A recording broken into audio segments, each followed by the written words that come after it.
Does Yahweh ever just wing it, act on a whim, decide he's going to do something and, hey, let's see how this works?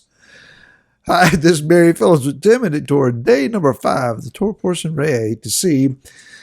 Let's go to Deuteronomy, chapter number 16, and let's start with verse 1, and then we're going to skip down a few verses. It says, guard the new moon of Aviv and perform the Pesach to Yahweh, your Elohim, for in the new moon of Aviv, Yahweh your Elohim brought you out of Mitzrayim by night. And you shall slaughter the Pesach to Yahweh your Elohim from the flock and the herd in the place where Yahweh chooses to put his name. If we turn the page, if I can turn the page, and we go down to verse 9, it says, count 7 weeks for yourself. Begin to count 7 weeks from the time you begin to put the sickle to the grain, and you shall perform the festival of Shavuot to Yahweh your Elohim, according to the voluntary offering from your hand, which you give as Yahweh your Elohim blesses you. And it says, you shall rejoice before Yahweh your Elohim, you and your son and your daughter and your male servant and your female servant, and the Levites who is within your gates, and the stranger and the fatherless and the widow who are in your midst, at the place where Yahweh your Elohim chooses to make his name dwell. Verse 13 says, perform the festival of Sukkot for 7 days after the ingathering from your threshing floor and from your wine press.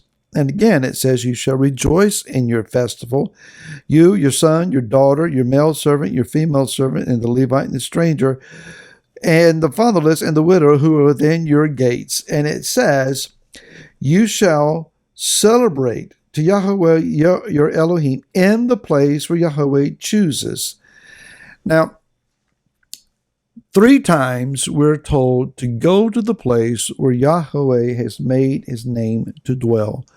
Where he chooses, not where we choose. He has made his name dwell in the land of Israel, in particular in Jerusalem. We are to travel there 3 times a year, every year when the kingdom comes, or even perhaps when the temple is reestablished and rebuilt. Currently do not have such a temple, and we have no place to gather to. I do not discourage people at all from going on these 3 occasions. If you can afford it, go. If you can't afford it, there will be a time that we'll need to make preparations so that we can go. So Yah is saying to us here then that these particular festivals are important enough for him to require that we show up before his face and for the purposes for which he has designed them. If we consider then these 3 festivals that are outlined here in this closing chapter of this Torah portion, they are in particular importance to us. It's not to say that the other festivals and set apart days are not important. These particular 3 ones are, however, linked together. At Pesach, as it says, this is the time that we remember that Yah has brought us out of the land of Mitzrayim. He identifies himself over and again. I am Yahweh, your Elohim, who has brought you up out of the land of Mitzrayim, or out of the land of Egypt.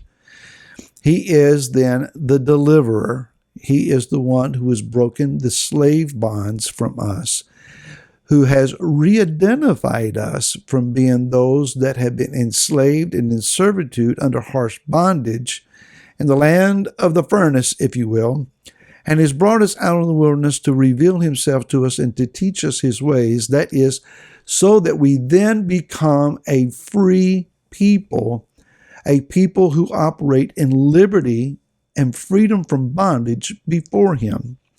This, of course, is relevant to us in the thoughts about salvation. We're no longer to be slaves to sin. Whoever we choose to yield ourselves to, whether to righteousness or to unrighteousness, we become that one's servant. We are to become servants of Messiah Yeshua and unto righteousness. If we yield again to the ways of unrighteousness and to the ways of sin, then sin becomes our master.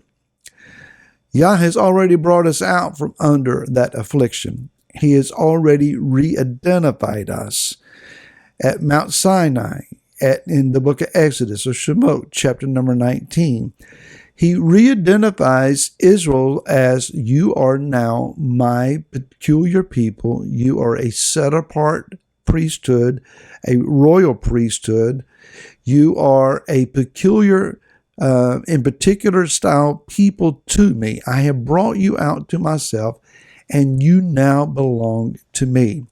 It's not that Yah was going to put shackles and bonds on them and whip them to force them to serve him. He gives them a heart to want to serve him. Didn't always follow through on that, did they? Neither do we. At times, we still yield to the old ways of our thinking, the old ways of our actions, our old words, our old mindsets, our old activities, attitudes. There I need to go on any further. And Yah says that he has come to teach us his way. So Pesach is a multifaceted celebration where we come before him offering thanksgiving for deliverance, in particular for our redemption through the blood of the Pesach lamb, Yeshua HaMashiach, that he has indeed delivered us. We come to Shavuot.